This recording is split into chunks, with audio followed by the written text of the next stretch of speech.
سلام دوستان، عرض ادب. کرمای میلورم آزاده‌ای برای کافر و جنگجوها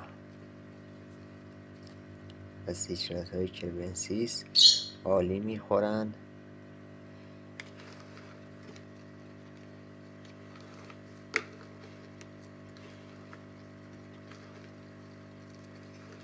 سیبایی که پک زدن برمیدارم.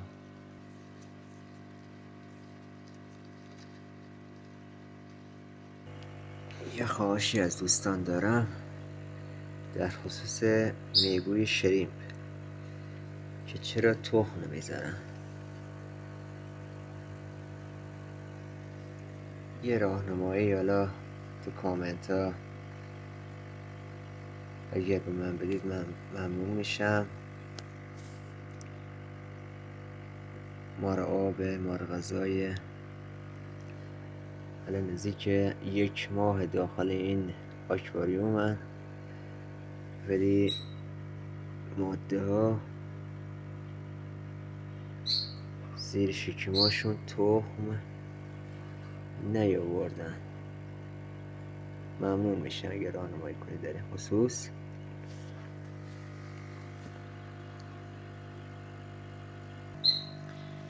کوپیا که اوضاعشون خوبه، بچه ریزی دارن میکنن.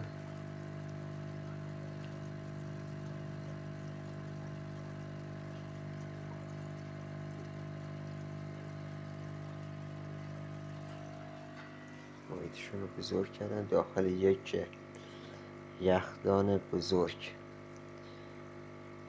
خودم یه عایق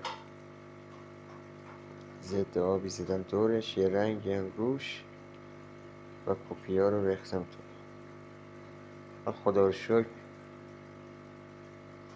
بچه ریزی دارن. کربنسیس من بچه کرده.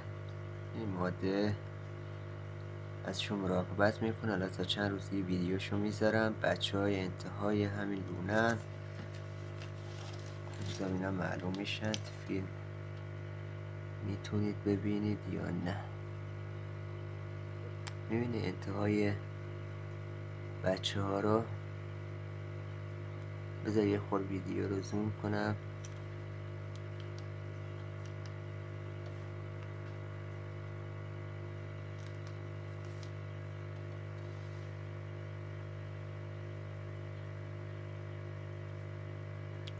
خیلی بده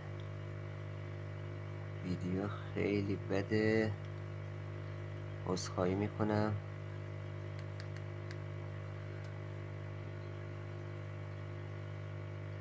از اینجا معلوم میشه الان بچه ها استرس زیادی بهشون وارد نکنید. شما دوستان رو تا یک ویدیو دیگر خدای مهربان میسپارم.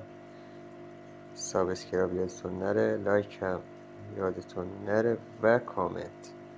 در خصوص شریمپ ها یه توضیحاتی اگر راهنمایی برام یعنی بهم بدید ممنونتون میشم که علت تخم گذاری نکردن شریمپ ها. یا علی، خدا نگهدار.